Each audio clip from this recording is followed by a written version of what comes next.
Boa noite, pessoal, graças e paz. Aqui a gente vai dar continuidade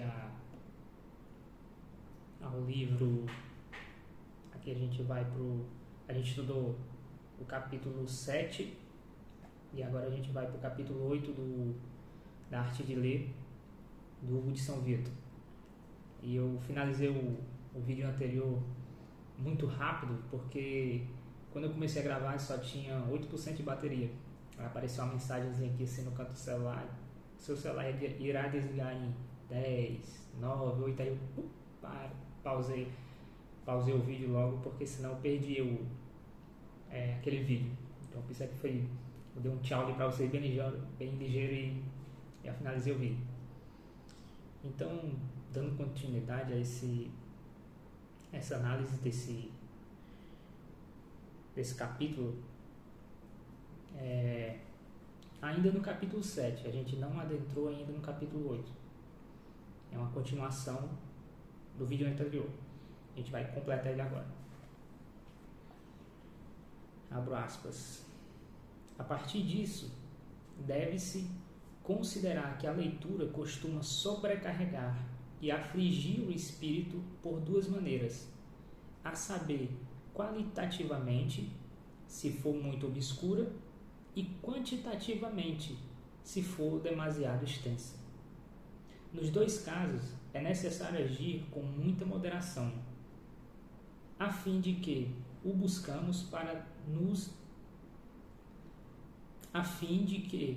que buscamos para nós refazer não nos destrua. Há muitos que querem ler tudo. Não queiras tu entrar nessa disputa. Contenta-te com o que podes. Não te inquietes se conseguirá ler todos os livros ou não. Olha só o que ele fala aqui.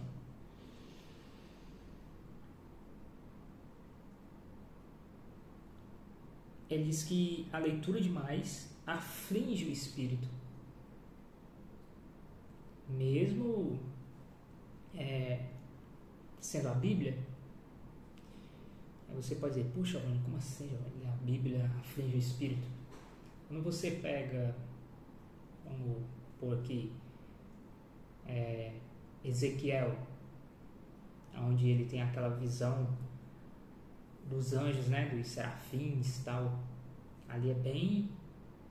A pessoa que leu a Bíblia a primeira vez, ou está lendo ali a Bíblia a primeira vez, você olha aquilo ali e fica impactado, né? Você lê aquilo ali e fica impactado, você fica pensando, nossa, aquelas formas, né, que ele descreve, que como é que é um anjo e tudo, aí a gente fica pensando, nossa, e se eu visse um anjo também?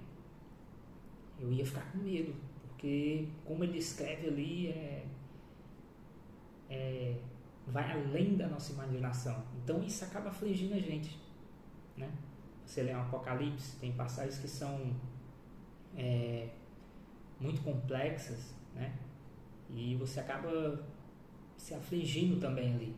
Então assim, tudo tem que ser devagar, entendeu? Aí vai aos poucos. Por mais que seja, digamos assim, que você pegue um livro sobre teologia, um livro simples, mas ele é tão longo e extenso, e você vai querer ler logo ele todo de uma lapada logo. Por exemplo, dá um exemplo, né? Quando eu li A Vida Intelectual, do Padre Serti Lanches, nossa, eu queria acabar aquele livro ali num dia, porque é muito bom. Mas eu parava, nossa, eu não posso ler tudo de uma vez. Assim como os salmos da Bíblia, dá vontade, né, da gente, do provérbio, da gente ler todo num dia. Mas se a gente ler tudo aquilo ali, vai passar batido certas coisas que a gente devia refletir. Isso vai acabar nos afligindo, porque talvez a gente passe por alguma coisa na vida que a gente leu ali na Bíblia, alguém que passou algo parecido, mas só que a gente leu tão rápido que se a gente tivesse lido devagar, refletindo, a gente, poxa, isso aqui que eu estou vivenciando na Bíblia Alguém já vivenciou e fez isso e deu certo. Então vou copiar também, vou fazer também. Ou seja, você evita um problema, entendeu? Então acaba afligindo espiritualmente e fisicamente também. Então a gente tem que ler bem devagar. Vamos lá mais para frente. O número de livros é infinito. Não queiras tu perseguir as coisas infinitas. Aqui entra aquele exemplo, né, que eu dei dos dois pastores que entraram numa causa e do batismo, né, se era em nome do Pai, do Filho e do Espírito Santo ou só em nome de Jesus, né? Ou seja, ali está uma coisa infinita, né? Eles queriam abarcar uma coisa que não estava ao alcance deles. Então, é uma coisa tão... Só para relatar. Onde não há fim, não pode haver repouso. Onde não há repouso, não há paz. Aonde não há paz, Deus não pode habitar. Diz o profeta: fez da paz o seu lugar e de Sião a sua habitação. Salmo 76, versículo 3. De Sião, mas também da paz, é preciso que exista Sião, mas sem perder a paz. Busca contemplar e não ocupar. Não queira ser avarento, para que não esteja sempre necessitado. Escuta Salomão, escuta a sabedoria e aprende a prudência. Meu filho, disse: não procures mais do que isto. Nunca se termina de fazer livros e mais livros, e a meditação frequente é aflição para a carne. Onde então está o fim? Escutemos todos juntos o final do que se diz: teme a Deus e observa seus mandamentos. Este é o fim de todo o homem. Eclesiastes capítulo 2, do 12 ao 13, essa última passagem. E o que o Hugo falou aqui? Se você for demasiado, você logo vai se deparar com algo que está além da sua capacidade cognitiva e você vai ficar aflito, e você ficando aflito, você não tem paz, e você não tendo paz, você vai deixando de ler as coisas simples e vai esquecer, talvez. Você vai ver que é tão complexa que você não consegue, que você vai largar o simples, o complexo, vai largar tudo e vai ficar deprimido, alguma coisa assim. Isso vai te afligir bastante, né? É isso que ele está falando aqui, para você ter paz. Ou seja, Deus só pode habitar onde tem paz. Então você... E ele fala aqui também, para a sua leitura não ser uma ocupação para você. O que ele quer dizer com isso? Tem que ser prazeroso. Você não pode simplesmente... eu vou ler a Bíblia segunda, quarta e sexta. Como assim segunda, quarta e sexta? Claro que a gente tem que ter ordem para nossas coisas, mas talvez segunda-feira você passe por alguma coisa que você fique com a cabeça longe, você não vai se concentrar. Não é assim que funciona. Nem todo dia a gente está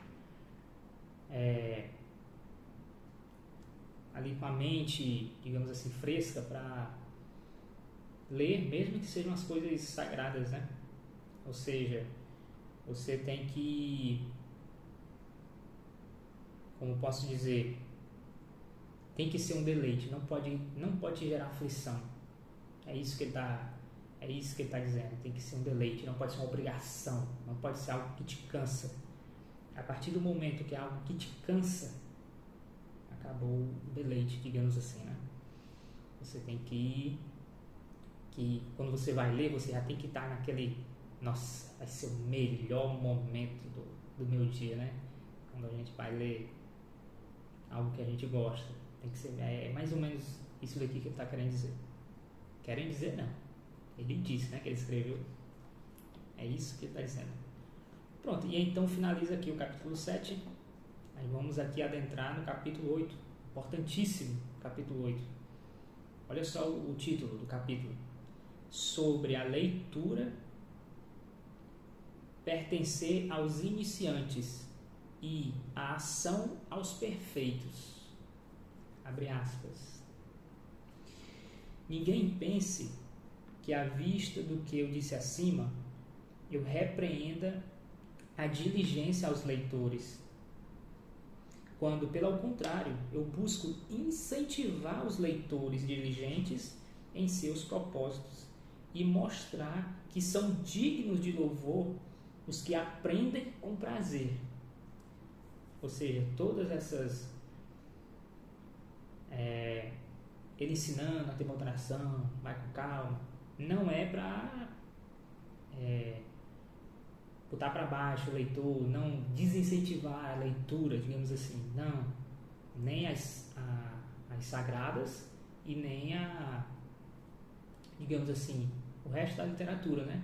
Não seja cristão, não, pelo contrário, é o que ele está dizendo, ele está dando dicas para você ter uma vida saudável ali de estudo, ok? É isso que ele está falando aqui. E se ali falei aos estudados, agora, porém, me dirijo aos estudantes e aos que iniciam no aprendizado, que é princípio da disciplina. Aqueles é designada a prática das virtudes, porém a estes provisoriamente. O início da leitura, mas de modo que nem a estes faltem as virtudes, nem aqueles se elimine a leitura completamente. Isso é importante. Vou colocar aqui. Vou reler. Aqueles é designada a prática das virtudes, porém a estes provisoriamente o exercício da leitura, mas de modo que nem a estes faltem as virtudes, e nem aqueles se elimine a leitura completamente. O que ele está falando aqui? Tem gente que se acha tão virtuoso e vai simplesmente negligenciar, digamos assim, a leitura. Não, já tem uma bagagem literária muito grande, então vou passar aqui despretensiosamente, que eu já vou pegar as coisas no ar. Para você não negligenciar esse fato, ou seja, por mais que você seja um leitor já veterano, digamos assim, você não pode perder a virtude digamos assim, da leitura, de você tem que ir com empenho, realmente querendo aprender. É isso aqui que ele está falando. Tanto do iniciante como do veterano, né? E que o iniciante não lê de qualquer forma, porque é iniciante. Não, se você não leu, não entendeu, releia com mais atenção, aí você vai compreender. É isso aqui que ele está falando. De fato, muitas vezes se sustenta menos a ação que não é precedida pela leitura, e é menos útil o aprendizado que não é seguido pela boa obra. Ou seja, você leu algo, descobriu uma verdade e você não a pratica, né? Por exemplo, na Bíblia tem quem nunca leu, digamos assim, a Bíblia, mas o cara é cristão. Parece assim meio contradição, né? Mas existe, gente. Existe. O cara é cristão, mas nunca leu a Bíblia. Aí ele lê a Bíblia, vê lá mandando, né, amar os irmãos, perdoar 70 vezes 7. Ali é uma verdade concreta. Mas só que ele não traz para ele não aplica na vida dele, ou seja, qualquer coisinha ele, irmão, vá para a casa do caramba, entendeu? Ou seja, verdade aprendida é simplesmente verdade aplicada. Você traz para você a virtude desses grandes homens de Deus, né, escrito aqui na Bíblia, e você põe em prática aquilo que você aprendeu. E é aí que está o doce da Bíblia, da leitura, né? Você aprender o que é bom e você aplicar aquilo que é bom, aquilo que você aprendeu. Por isso é que ele fala aqui, né, que é chamado a boa obra. O aprendizado é seguido pela boa obra. Vamos seguir aqui o texto. É sumamente necessário, porém, prevenir os estudados para que não ponham foco nas coisas que ficaram para trás, e também acalmar os estudantes quando eles desejarem estar aonde estão os primeiros. Ou seja, Deus fala, né, que quando você é garoto, quando você é menino, criança, nenenzinho, a sua mãe te dá leite, porque você é novinho ainda. Mas vai passando o decorrer, você vai crescendo, né, vai amadurecendo, então já não toma mais leite, você já não é mais uma criança, você já é um homem, um adulto, uma mulher, ou seja, você já come carne, coisas sólidas. É isso que ele está falando aqui. E você quer ter como se fosse uma vida de criança. Não pode, você muda, né? Você tem que ir para coisas mais avançadas. Sair, deixar de tomar leite e começar a comer carne. É isso que ele está falando, né? Quem já está na leitura, já está com uma carga literária alta, ou seja, você vai sempre galgando algo acima, né? Aos poucos. Então você vai progredindo. É isso que ele está falando, para você não querer ficar voltando também lá para trás com coisas que foram assim simples demais, digamos assim, né? Não que o simples não seja bom, mas você já está avançado, você tem que ir um degrau acima já. Você já está no nível já um pouco mais avançado do que os iniciantes. Convém, portanto, que ambos se exercitem e progridam. Ninguém deve retroceder. É permitido ascender, mas não desascender. Se ainda, porém, não podes ascender, permanece no teu lugar. Perfeito. Não está livre da culpa quem usurpa outro ofício. Se és monge, o que queres fazer na multidão? Interessante isso, hein? Se amas o silêncio, por que te deleita estar entre os que falam sem parar? Tu deves perseverar sempre no jejum e nas lágrimas. E queres ser filósofo? A simplicidade do monge é a sua filosofia. Mas quer ensinar os outros, diz, né? Não pertence a ti ensinar, mas chorar. Se, entretanto, desejas ser mestre, escuta o que deves fazer. A pobreza de tuas vestes, a simplicidade do teu semblante, a pureza da tua vida e a santidade da tua conversão é que devem ensinar os homens. Ensinas melhor fugindo do mundo do que o seguindo. Caramba! Que massa! Isso aqui é um primor. Olha só.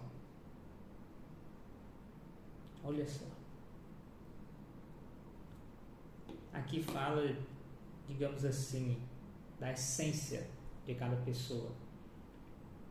Tem gente que é mais recatado, tem gente que gosta mais de silêncio e tal.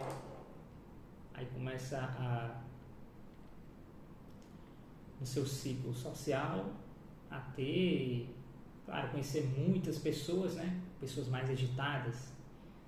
E você, ali por influência, às vezes querendo ganhar amizade, nesse ambiente, você acaba se esquecendo da sua essência. Poxa, mas eu não sou assim, eu gosto de silêncio, eu gosto de calmaria. Digamos assim, eu não gosto de ir pro Fortal. Então por que eu estou fazendo aqui nesse Fortal, meu Deus do céu, né? Digamos assim, um exemplo, né? Tá errado.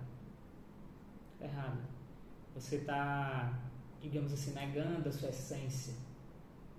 É isso. Você não vai ganhar nada lá. Ao contrário, né? Você só vai perder. Ali você não vai conseguir ter, digamos assim, um bom diálogo com ninguém ali. Muito pelo contrário. E ele vai mais pra frente, né? Por isso é que Deus fala que mais alegre é quem chora, né? Quem é triste, porque está mais perto de Deus, está com o coração mais quebrantado. É a mesma coisa que ele fala aqui, né? Ele dá um exemplo aqui do monge, ou seja, sempre perseverar no jejum e nas lágrimas, porque assim você cresce, né? Assim um filósofo cresce, um monge cresce.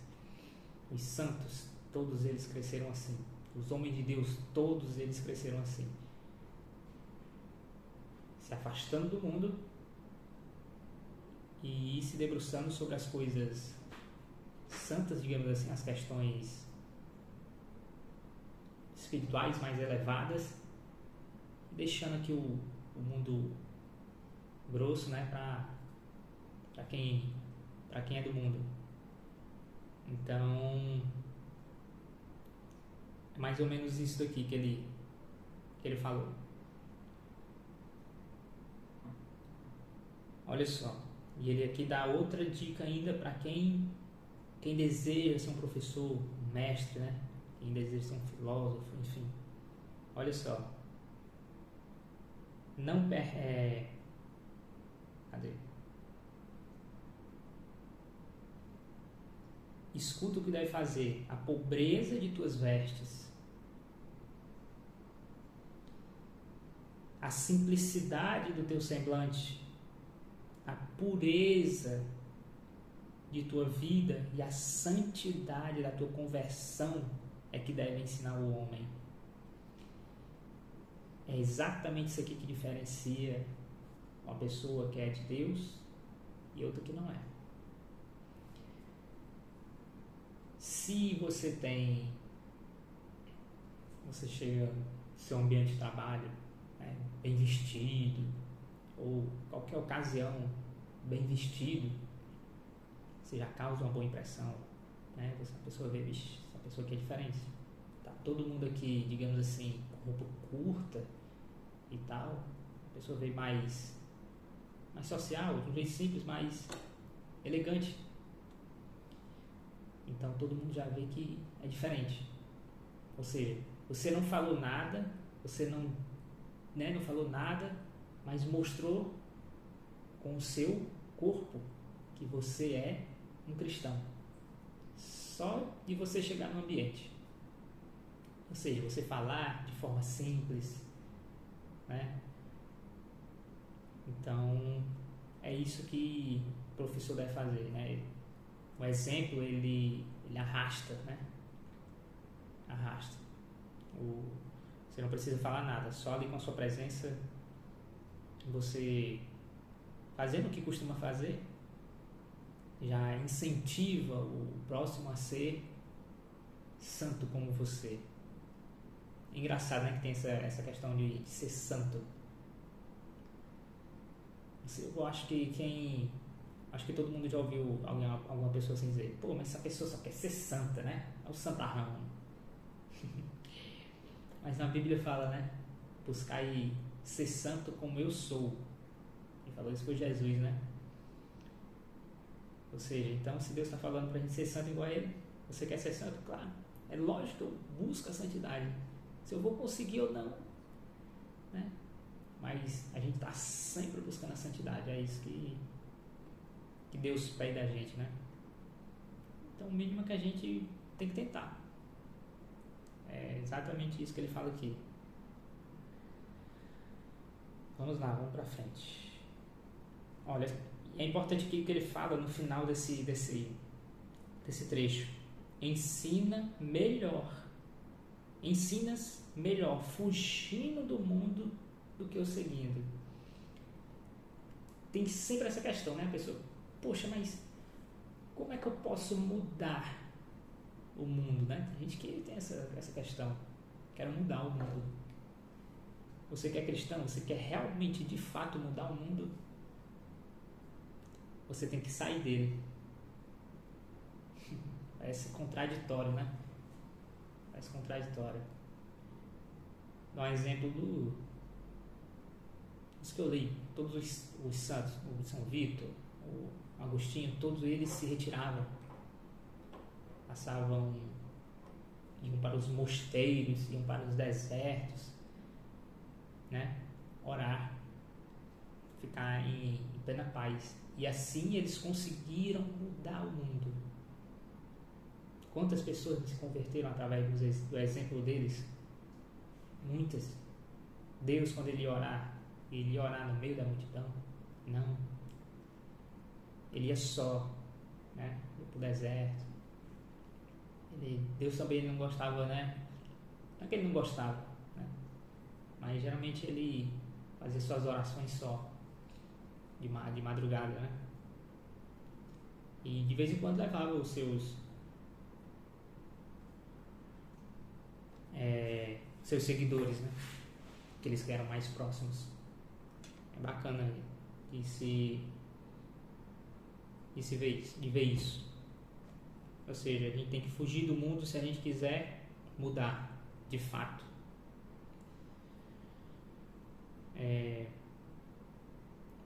Outro exemplo. Por exemplo, pessoas jovens que vão querer pregar, né, uma palavra, às vezes para uma pessoa que está... É muito complicado, os problemas são muito densos, muito profundos, por exemplo, como prostituição, como drogas, enfim. Ali não é para iniciante. Ali é para gente que já está no nível mais elevado. Porque, digamos assim, uma pessoa jovem, para um exemplo aqui de um homem, você vai pregar para uma mulher da vida, né? Todo mundo aí já entende o que é isso? Pô, é arriscado ele ficar lá. É arriscado. Entanto que tem exemplos, né? E de homens que foram pregar lá no bordel e lá ficaram. Então assim, não é para qualquer um, né? O negócio é sério. Que nem ele fala aqui também, né? Não buscar coisas que estão acima do seu, digamos assim, do seu limite. Você sabe até onde você pode ir mais para frente.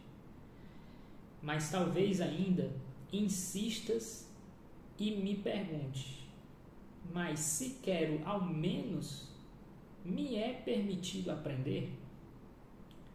Disse-te acima, lê, mas não faz disso uma ocupação.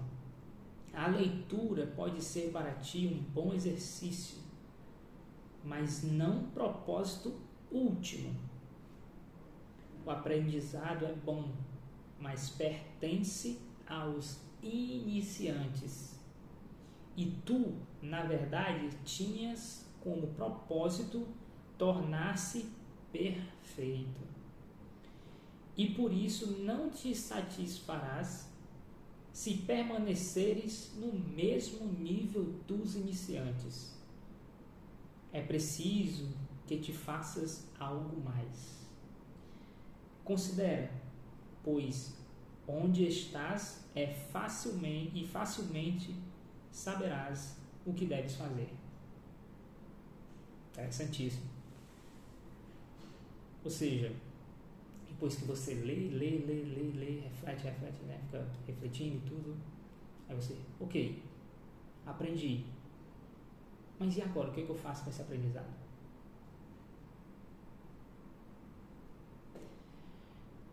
E é mais ou menos isso aqui que eu estou tentando fazer para vocês. Eu li a Bíblia, estou relendo de novo, já li alguns livros. E estou tentando passar algum conhecimento, né? Espero que esteja conseguindo. E é isso que a gente tem que fazer. A gente tem que sempre passar adiante, tem que subir um nível. Mas não ficar... Você lê, não faz nada com esse conhecimento todo é para você, não serve de nada. Você vai morrer com ele. Por isso é que assim, você escreva.